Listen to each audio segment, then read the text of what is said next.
Porque assim como o relâmpago que sai do Oriente e se mostra até o Ocidente, assim será também a vinda do Filho do Homem. O arrebatamento é um evento onde Jesus virá buscar a igreja. A palavra arrebatamento significa retirar algo repentinamente. Arrebatamento no grego, ele tem a ideia de remover ou arrebatar repentinamente, ou seja, é retirada sobrenatural, brusca e repentina e inesperada da igreja deste mundo para que se una para sempre com o Senhor Jesus Cristo nos ares. Num piscar de olhos, isto é, instantaneamente. E Mateus 24, 27 nos fala: porque assim como o relâmpago que sai do Oriente e se mostra até o Ocidente, assim será a vinda do Filho do Homem. E depois da aflição daqueles dias, o sol escurecerá e a lua não dará sua luz, e as estrelas cairão do céu, e as potências dos céus serão abaladas. Então aparecerá no céu o sinal do Filho do Homem, e todas as tribos se lamentarão, e verão o Filho do Homem vindo com poder e grande glória, e enviará os seus anjos com rijo clamor de trombeta, os quais ajuntarão os seus escolhidos desde os quatro ventos de uma a outra extremidade. A Bíblia, ela muitas vezes se fala na volta de Cristo comparando a um tempo de colheita. E para entender a volta de Jesus é preciso entender sobre essas colheitas que faziam em Israel. Deus tinha alguns princípios sobre a colheita em Israel. A primeira lei, lá no livro de Êxodo 23, ele está falando para o homem do campo que toda vez que eles colhessem, 3 vezes no ano, todo homem tinha que aparecer diante do Senhor para levar as primícias. Deus está falando aqui da primeira lei. Que vocês precisam entender sobre a colheita é que as primícias são minhas, era o que o Senhor falava para eles. Isso era para as 3 colheitas de cevada, trigo e uva. E funcionava da seguinte forma: quando começava a crescer a cevada, ela era bem verdinha e ainda não estava no ponto para a colheita. Porém, o homem do campo, como que ele ia saber quais seriam os primeiros frutos a ficarem maduros? O que ele fazia? Ele andava no campo, quando ia chegando a época da colheita, muito próximo, ele andava no campo com fitas vermelhas.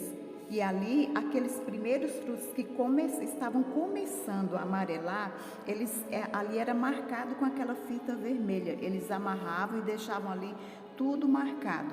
E depois eles colhiam aquele molho maduro e levavam para os sacerdotes e apresentavam ali a colheita para Deus. Deus estava falando: a primeira porção é minha e o resto é santificado. E aí depois tinha a segunda lei, que era a lei da espiga. Você pode acompanhar também lá em Levítico 19, a partir do versículo 9. Quando também cegares a messe da tua terra, o canto do teu campo, veja bem, aqui ele está falando o canto do teu campo, não cegarás totalmente, nem as espigas caídas colherás da tua messe. Os campos lá eram quadrados, então o Senhor estava falando: o canto do teu campo, o canto não poderás colher, nem o que cair. Esse é para o pobre, que passa lá para poder lembrar, para poder comer. Vocês podem também lembrar de Ruth, Noemi, quando Ruth ela ia também pegar as espigas que caíam lá. Ela falava assim: eu vou até o campo respigar. Era a lei do pobre, né? Ali o pobre podia pegar. Isso também tem a ver quando Jesus fala lá em Mateus 24, 31. Ele enviará seus anjos com rijo clamor de trombeta, os quais ajuntarão os seus escolhidos desde os 4 ventos, de uma a outra extremidade dos céus. Aqui o Senhor fala que enviaria os seus anjos, e os anjos estariam recolhendo desde os 4 cantos de uma a outra extremidade dos céus. E aí vem a terceira lei, que é a lei da consagração dos frutos. Ali você acompanha, depois você lê Levítico 19, 23 e 25, que os frutos, o Senhor falava para que durante 3 anos eles estariam ali preparando a terra, plantando, porém os frutos do 4º ano seriam do Senhor. Ali, o 4º ano, o seu fruto será santo, como ele dizia, será santo, será oferta de louvores ao Senhor. O 4º fruto, aqui temos lições muito importantes sobre a colheita do final dos tempos. A primeira colheita diz respeito à igreja que vai ser arrebatada. A segunda colheita é a do 4º ano, onde vão ser levados também aqueles que ficarem para a tribulação. Aqui depois você pode acompanhar também no livro de Apocalipse, onde fala dos 144.000, onde fala daqueles que ainda se converterão ao Senhor, ali nos 3 anos e meio. Aí vem também depois a lei da sobra, os que sobraram no campo, né? São os que ficaram no final dos 7 anos, que a ira de Deus for derramada e o anticristo estiver matando, vai sobrar, ou seja, vai ficar, ainda vai ter aqueles que se converterão, e aí os anjos virão dos 4 ventos para colher o que sobrou, para oferecerem e levarem a Deus. A colheita da uva representa os judeus que se converterão depois. Então nós vemos aqui a primeira colheita da cevada, que ocorre no dia de primícias, bem no final da festa de Páscoa. Vocês podem até ver os vídeos anteriores que eu já falei sobre as festas bíblicas, sobre Levítico 23, que fala sobre as festas bíblicas. Acompanhem lá nos vídeos anteriores. Então, a colheita de cevada, como eu já falei, representando aqui a festa de primícias no final da Páscoa, que é falando sobre o arrebatamento da igreja.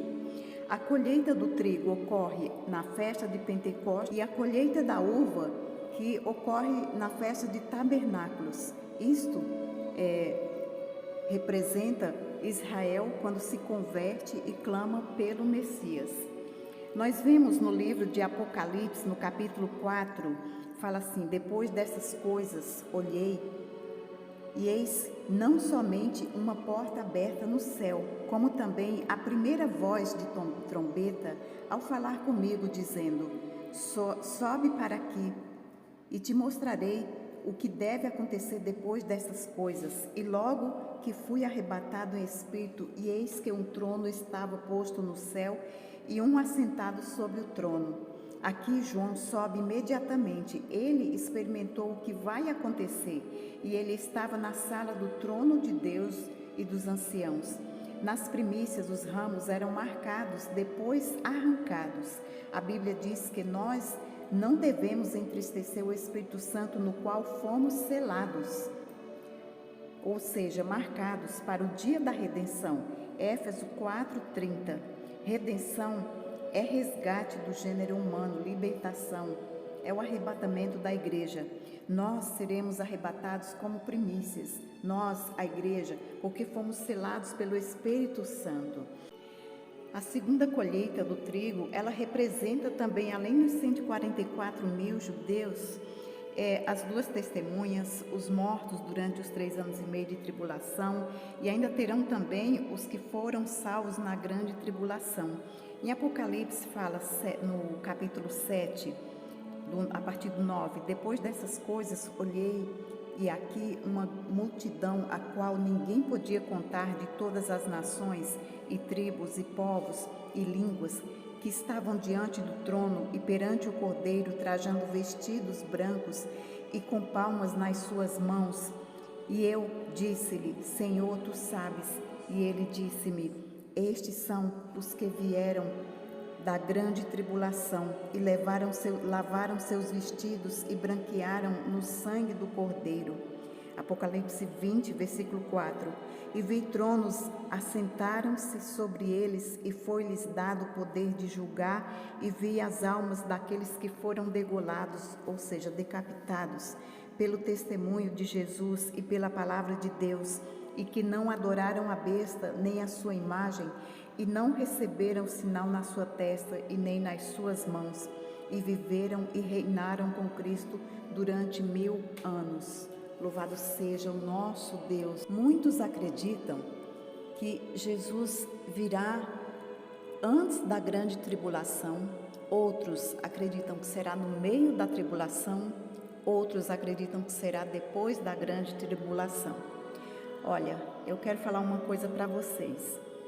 Seja quando for, nós temos que estar preparados para subir com Cristo, porque quando fala que Ele vem num abrir e fechar de olhos, e ainda fala assim que Ele enviará os seus anjos com rijo clamor de trombetas, que ajuntará os seus escolhidos dos 4 ventos para se encontrar com Ele nos ares. Então, a igreja irá subir para se encontrar com Jesus nos ares.